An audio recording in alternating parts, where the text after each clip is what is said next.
Եվ ես էլ զուտ կավելացնեմ, որ սա մեր որդեգրած բալանսավորման եւ բալանսավորված քաղաքականության ուրեմն շրջանակներում է եւ ինչպես պարոն Վարդանյանն էլ իրավացիորեն նշեց, հատկապես ուրեմն աշխարհաքաղաքական այս զարգացումների ֆոնին չափազանց կարեւոր է հարևան երկրների հետ ուրեմն ուղիղ հարաբերությունների հաստատումը առանց երրորդ երկրների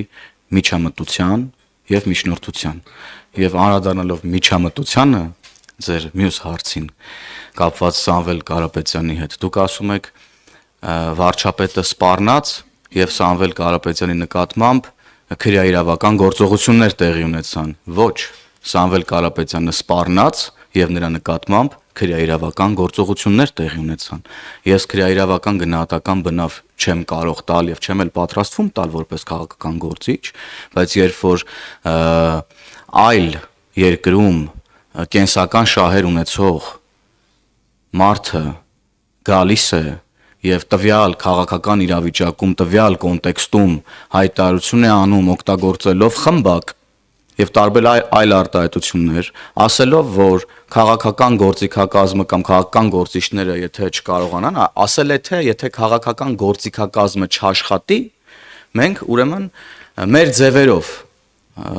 կփորձենք հարցեր լուծել։ Սա ներողություն, Հայաստանի Հանրապետությունում ցույցը քաղաքական գործիքակազմ է, հարգելի լրագրող։ Ցույցը ներողություն, անջատեք ձեր խոսափողը, ես պատասխանեմ ձեր հարցին։ Ցույցերը, հանրահավաքները, անհնազանդությունները օրենքի սահմաններում եւ առանց սահմանադրական կարգը տապալելու process-ների եւ կոչերի, դրանք քաղաքական գործիքակազմեր են։ Այն ինչ որ ասել է Սամվել Կարապետյանը, բացարձակապես կապ չունի քաղաքական գործիքակազմի հետ եւ դրա մասին ինքը հայտարարում է իր բերանով, ասում է, եթե քաղաքական գործիչները չհաջողեն, մենք մեր ձևերով ուրեմն հարցերին կմիջամտենք կամ չգիտեմ արդեն այնտեղ ինչ ասել, բայց կոնտեքստը ըստ էության այն մասին է, որ մարդիկ ունենալով այլ երկրում կենսական շահեր գալիս են Հայաստանի Հանրապետություն եւ պետությանը սպառնում են, ինչից հետո բնականաբար պետքա գնահատական տրվի եւ քաղաքական եւ քրեա իրավական։ Եվ ինչպես այո իրավացիորեն պարոն վարչապետն ասել է, պետության համը պետքա մնա նրանց բերանում։ Եվ հիմա այդ process-ի մեջ ենք մենք գտնվում, հարգելի գործընկերներ։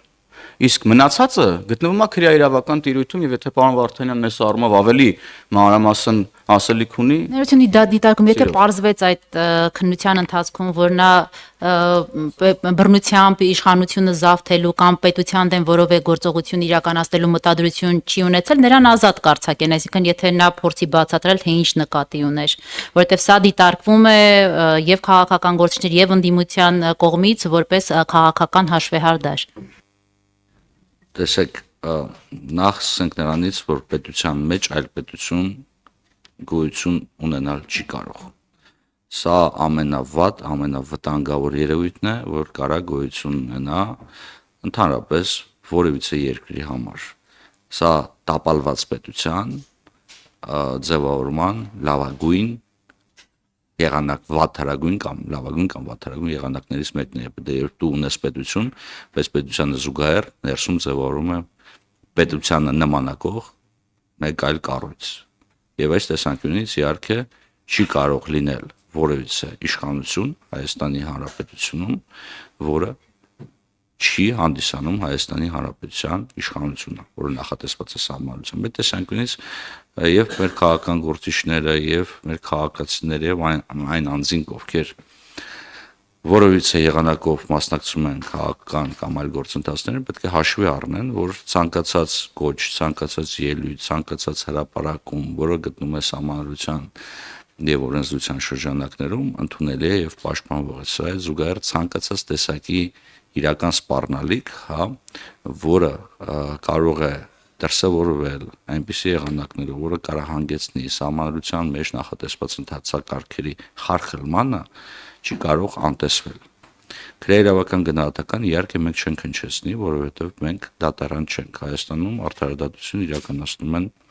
դատավորները Հայաստանի Հանրապետության սահմանադրության համաձայն։ Դուք ձեր կողմից արտահայտություններ նշեցիք, այս կարգի արդարադատություն, այն կարգի արդարադատություն, ես բազում անգամներ ասել եմ եւ կրկնում ենք, որ յուրաքանչյուր պաշտոնատար անձ պարտավոր է առաջնորդվել օրենքով, սեփական համոզմամբ, իսկ դատավորը նաև գտնում է երթման տակ եւ պետք է ոչ միայն դատավորը, այլ նաև արդարադատություն իրականացնող եւ արդարադատության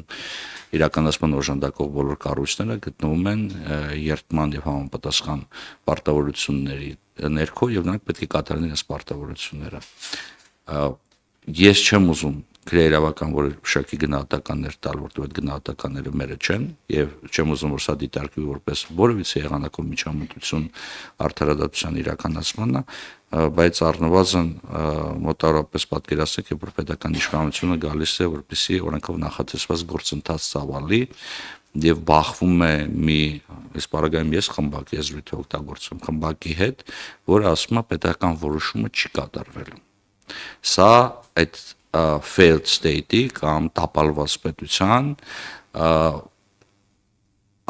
ձևավորման ամենավտանգավոր բաներից մեկը կարող է պետության գործողությունները երբեք որևիցե կողմից չպետք է վիճարկվի։ Իհարկե, եթե պետությունը գործում է սահմանադրության եւ օրենքների շրջանակներում, բայց համենայն դեպս երկար խոսեցի մի քիչ, համենայն դեպս տեսեք ցանկացած սպառնալիքի իրական լինելու գնահատականը պետք է տա դատական իշխանությունը, բայց անտեսել նաև սպառնալիքի իրական լինելը կամ այդ սպառնալիքի լեզվով խոսալը, որը կարող հանգեցնի սահմանադրության խախտմանը, մենք չեն կարող անտեսել։